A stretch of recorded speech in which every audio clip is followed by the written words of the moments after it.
check this out. NVIDIA's GTC event just wrapped up. And check out all the A-listers leaving the building. George Lucas, Kendrick Lamar, Nas, Trevor Noah, Ashton Kutcher, and more. Is this a Taylor Swift concert or an NVIDIA conference event? This is not a concert. You have arrived at a developers conference. There will be a lot of science described, algorithms, computer architecture, mathematics. Where is NVIDIA stock headed after the bombshell GTC news? So first and foremost is going to be Blackwell, and I'll have Jensen Huang explain it for you later. But in a nutshell, it'll allow organizations to build and run real-time generative AI on trillion parameter large language models. This is up to 25 times less power and energy consumption than the Hopper platform. In fact, it can scale to up to 10 trillion parameters, 10 trillion. It gets cheaper after that, so any customers in the audience, it's okay. The Grace CPU has a super fast chip-to-chip link.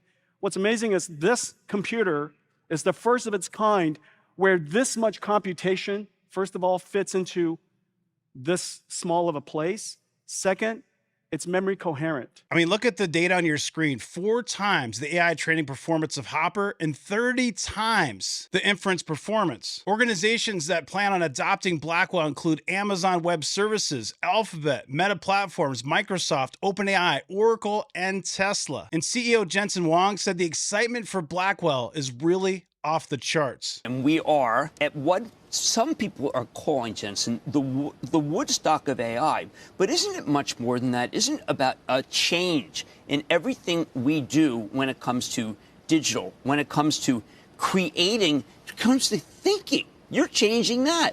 Isn't that what we're doing out here? Yeah, this is an incredible conference. This is NVIDIA's developer conference. Everything that we do starts with software. Now, if you've been following this channel for a while, we've been talking about how NVIDIA differentiates itself from the competition because it is a full stack, and that software is a big reason why NVIDIA is so far ahead. Everything we do starts with software, and everything we do is in service of all the software developers who are solving these really difficult algorithms. We are represented by $100 trillion of industry here.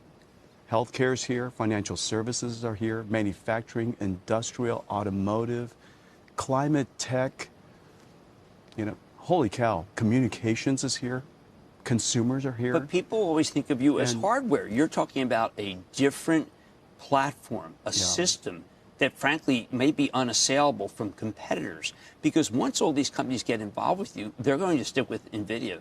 It's a very specialized way of doing computing called accelerated computing. And what we do is this, Jim, this is the observation a long time ago. 30 years ago, we observed that the CPU is really good at many things, but there are some things it's surprisingly ungood at. Parallel things that you could distribute across a large number of processors. And so what we did was we added NVIDIA to a CPU. We connected it to a CPU, offload the work that the CPU is not good at. And we run that work insanely fast. Well, surprisingly, that work that the CPU is not good at represents 95% of the time that is spent in computing. We offload that 95% of the time, and we run it 100 times faster. But you're talking about a total do-over of all technology. Yeah. You're talking about everything. Our country's building new plants that are using old technology. If that's the case, it's wrong. Well, we should build amazing semiconductor plants here, and we'd be more than happy to build all kinds of chips here.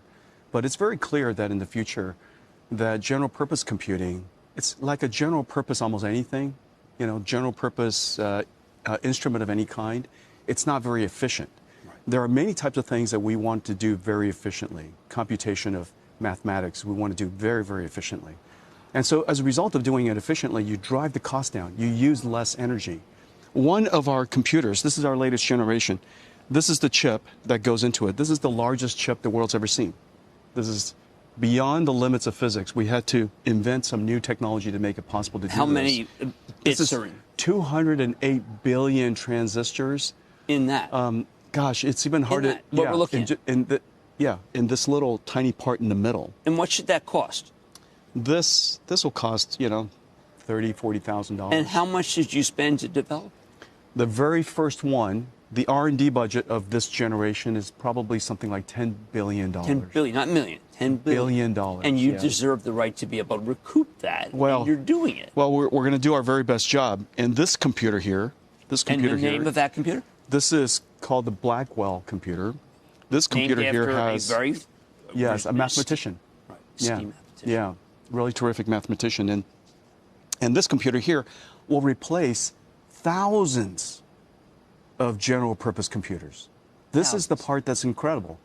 In fact, what's amazing is that the cables of connecting last generation general purpose computers, the cables of connecting them cost more than the price of one of these computers. Wow. Did you hear that? The cables used to cost more than what some of these new designs cost from NVIDIA. We're going to talk later about the stock and where it could be headed next. And I realize the stock has been on an enormous run here over the last year and a half. I've been talking about how we're in a new industrial revolution, and a big part of that is AI. And if you remember back in 2022, I covered the GTC event then. And when the H100 chips were announced, I said in quotes, we're going to a whole nother stratosphere. This stuff right here, guy, I'm telling you, as someone who's really into technology, I can just nerd out on this stuff. I mean, we are going to a whole nother stratosphere when you look at the H100 chips and what these things can do. Now, this is just up in the ante, and it's kind of hard to comprehend, but listen to some more of this. The amount of energy that we save is incredible. Megawatts and megawatts and megawatts. Because of this, we made it possible for the computer to write software by itself. It is so insanely fast. Now the software can write, the computer could write its own software, and we call that artificial intelligence. So if that's the case, why do we still need us? Well, we still have to guide the software. We have to create the algorithms such that the computer can go write software. And that algorithm is called deep learning.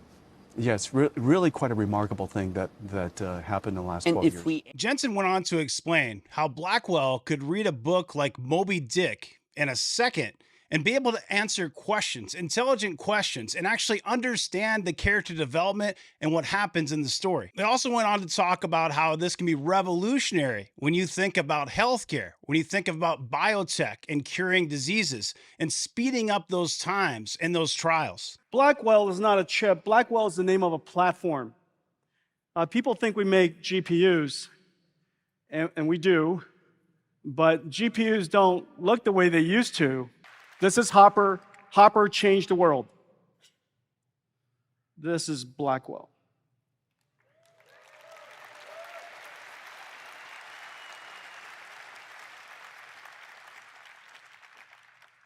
It's okay, Hopper. 208 billion transistors, and so you could see, I can see, there's a small line between two dies. This is the first time two dies have abutted like this together in such a way that the two dies think it's one chip. Did you hear what he said? 208 billion transistors. Do you remember this video from earlier this year? Maybe you've read about this. IBM has a 2 nanometer chip technology, 50 billion transistors, each the size of roughly 5 atoms. And this is on a space that's no larger than your fingernail. And I've got a big fingernail. I don't know about the size of yours, but this is crazy if you think about it. 50 billion transistors on your fingernail. And this is why computing power is getting faster and faster, and why AI is what it is today. We didn't have the technology even 5-10 years ago that we have today. And this is why I get so geeked up about technology. And it's why you could make so much money in the tech space if you just understand it and you connect the dots. Okay, here's the Danny DeVito part. It will make sense, I promise. So on a scale of the smallest to the largest things that we can see in the solar system, we sit pretty much dead middle, or Danny DeVito does at least. At 1.50 meters, he's about 10 billion times bigger than one atom and 1 billion times smaller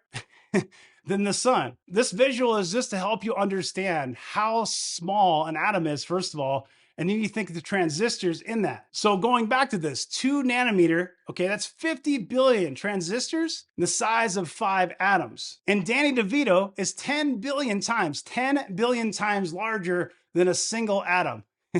Here's another good way to explain it. So look at this infographic here. You've got the moon, you've got a penny, and you've got an atom. The size of that penny compared to the moon is about the same size as a hydrogen atom compared to a penny. So think about that. A moon to a penny to an atom. This is a mind-blowing stat right here. So the diameter of an atom is about 0.1 to 0.5 nanometers, which is about 100,000 times smaller than the width of one of your hairs, one human hair. A single drop of water contains billions of atoms, and a single grain of salt contains millions of atoms. A single grain of salt. Why am I sharing this? Number one, it's cool information. I love stats like this. I love data. I'm a nerd. I love this kind of stuff. But number two, if you understand that this is advanced technology, you're not just going to start up a company in your basement and go compete with NVIDIA.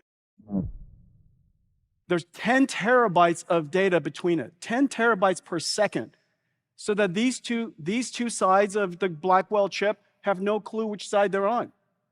There's no memory locality issues, no cache issues. It's just one giant chip. And it goes into 2 types of systems. The first one is form-fit-function compatible to Hopper. And so you slide on Hopper and you push in Blackwell. That's the reason why one of the challenges of ramping is going to be so efficient. There are installations of Hoppers all over the world, and they could be the same infrastructure, same design, the power, the electricity, the thermals, the software, identical, push it right back. And so this is a Hopper version for the current HGX configuration. And this is what the second Hopper looks like this. Now this is a prototype board. This is a fully functioning board, and I'll just be careful here. This right here is, I don't know, $10 billion.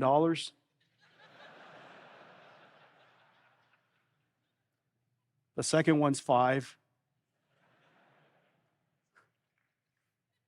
It gets cheaper after that, so any customers in the audience, it's okay.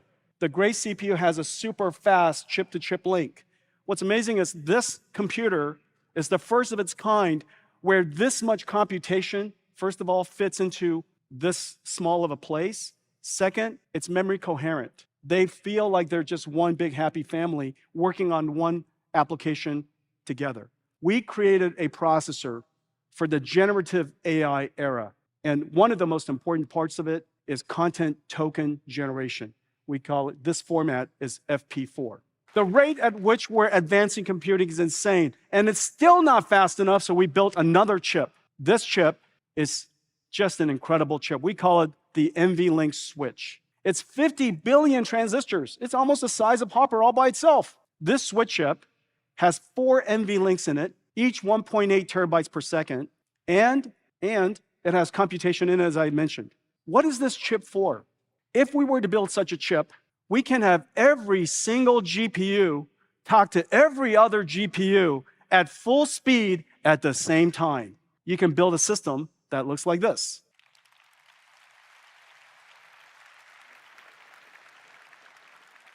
Now this system is kind of insane. This is one DGX. This is what a DGX looks like now. Just so you know, there are only a couple, 2, 3 exaflops machines on the planet as we speak. And so this is an exaflops AI system in one single rack. I want to thank some partners that are joining us in this. AWS is gearing up for Blackwell. They're going to build the first GPU with secure AI. They're building out a 222 exaflops system. We're CUDA accelerating SageMaker AI. We're CUDA accelerating Bedrock AI. Amazon Robotics is working with us using NVIDIA Omniverse and Isaac Sim. AWS Health has NVIDIA Health integrated into it. So AWS has really leaned into accelerated computing. Google is gearing up for Blackwell. GCP already has A100s, H100s, T4s, L4s, a whole fleet of NVIDIA CUDA GPUs. And they recently announced the Gemma model that runs across all of it. We're working to optimize and accelerate every aspect of GCP. We're accelerating Dataproc, which for data processing, their data processing engine, JAX, XLA, Vertex AI, and Mujoko for robotics. So we're working with Google and GCP across a whole bunch of initiatives. Oracle is gearing up for Blackwell. Oracle is a great partner of ours for NVIDIA DGX Cloud, and we're also working together to accelerate something that's really important to a lot of companies, Oracle database. Microsoft is accelerating, and Microsoft is gearing up for Blackwell. Microsoft and NVIDIA has a wide-ranging partnership. We're accelerating, CUDA accelerating all kinds of services when you chat, obviously, and AI services that are in Microsoft Azure. It's very, very likely NVIDIA's in the back doing the inference and the token generation. They built the largest NVIDIA InfiniBand supercomputer, basically a digital twin of ours or a physical twin of ours. We're bringing the NVIDIA ecosystem to Azure, NVIDIA DGX Cloud to Azure. NVIDIA Omniverse is now hosted in Azure. NVIDIA Healthcare is in Azure. And all of it is deeply integrated and deeply connected with Microsoft Fabric. A NIM, it's a pre-trained model, so it's pretty clever. And it is packaged and optimized to run across NVIDIA's installed base, which is very, very large. What's inside it is incredible. You have all these pre-trained, state-of-the-art open source models. They could be open source. They could be from one of our partners. It could be created by us, like NVIDIA Moment. It is packaged up with all of its dependencies. So CUDA, the right version. cuDNN, the right version. TensorRT, LLM, distributing across the multiple GPUs. Triton Inference Server, all completely packaged together. It's optimized, depending on whether you have a single GPU, multi-GPU, or multi-node of GPUs. It's optimized for that.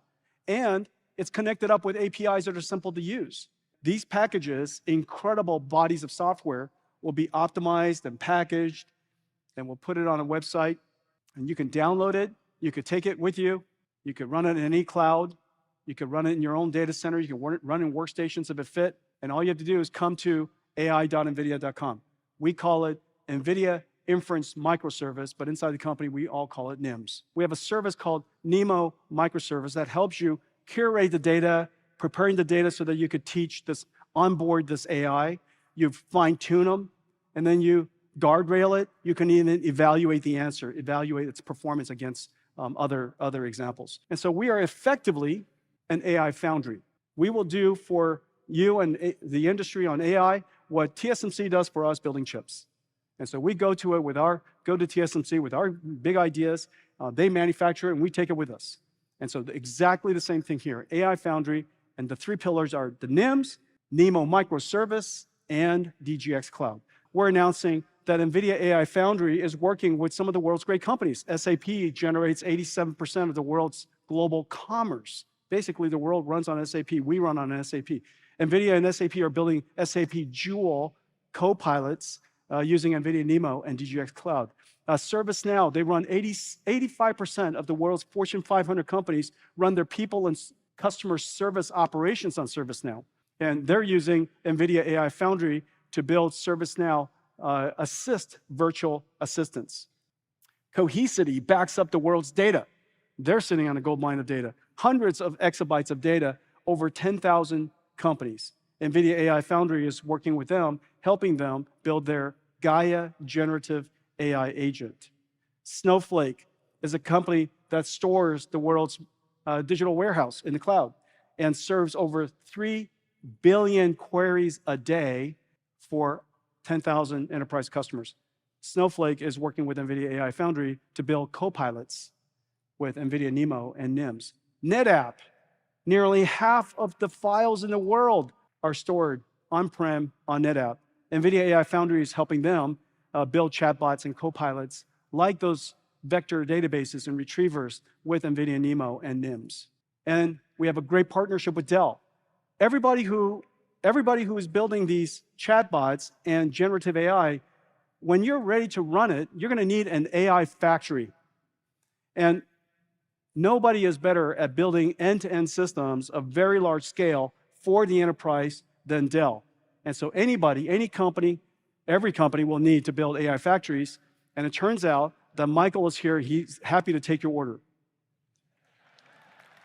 We need a simulation engine that represents the world digitally for the robot, so that the robot has a gym to go learn how to be a robot. We call that virtual world Omniverse. And the computer that runs Omniverse is called OVX. And OVX, the computer itself, is hosted in the Azure cloud. The future of heavy industries starts as a digital twin.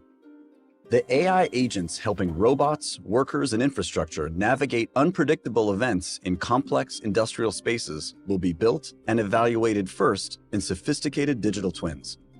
Once you connect everything together, it's insane how much productivity you can get. And it's just really, really wonderful. All of a sudden, everybody's operating on the same ground truth. You don't have to exchange data and convert data, make mistakes. Everybody is working on the same ground truth.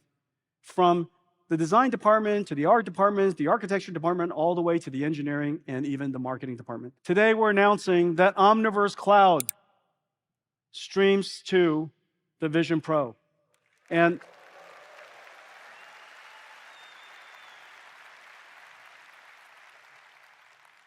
it is very, very strange that you walk around virtual doors when I was getting out of that car, and everybody does it.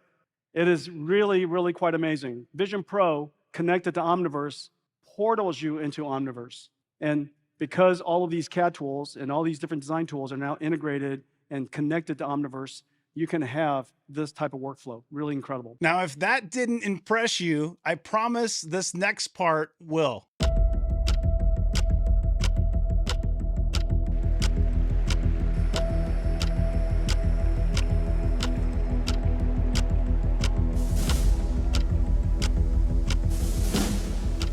About the same size. The soul of NVIDIA. The intersection of computer graphics, physics, artificial intelligence. It all came to bear at this moment. The name of that project, General Robotics 003. I know, super good. Super good. Well, I think we have some special guests. Do we?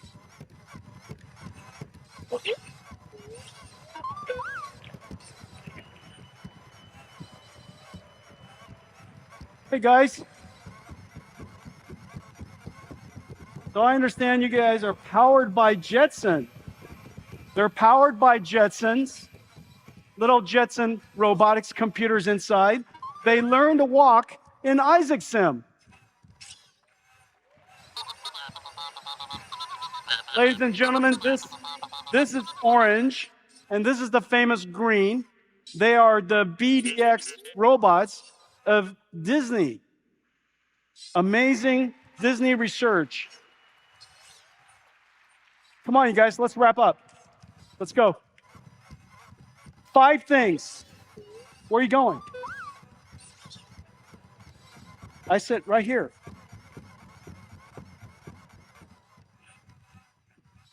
Don't be afraid. Come here, Green. Hurry up. What are you saying? No, it's not time to eat. It's not time to eat. I'll give you a snack in a moment. Let me finish up real quick. Come on, Green, hurry up. Stop wasting time. This is what we announced to you today. This is Blackwell. This is the platform.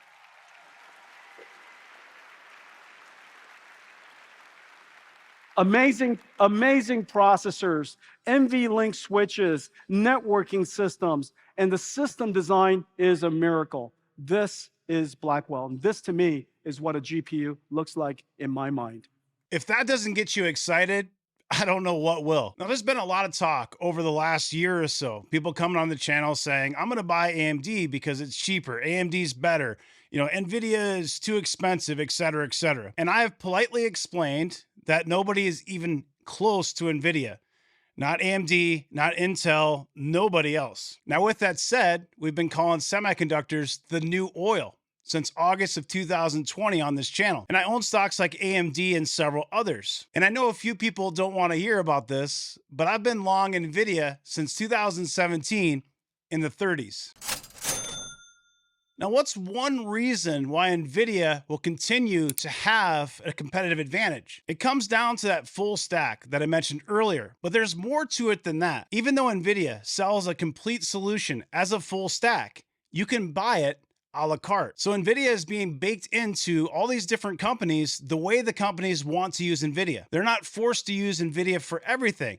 They can buy one piece and implement that piece into their infrastructure. Now, as more competition starts to emerge down the road, and I do think that AMD will at some point maybe have 15 to 20% market share. And I've been saying that almost 2 years, but it will take time. But assuming that competition does catch up, which it should with time, NVIDIA will still be the leader, but it's very sticky as well. And the switching costs are going to be quite expensive. See, NVIDIA is really becoming more of a SaaS player, software as a service, and cost is going to be a major concern when switching. Another edge that NVIDIA has is it's hyper focused on saving power consumption, and trying to reduce that. So you'll notice as new chips come out, they might brag and say they're faster than the H100. Well, of course, NVIDIA has already got the next design. But if you look at the power consumption, the NVIDIA chips are going to be dominant. So you have to look at the total cost of ownership.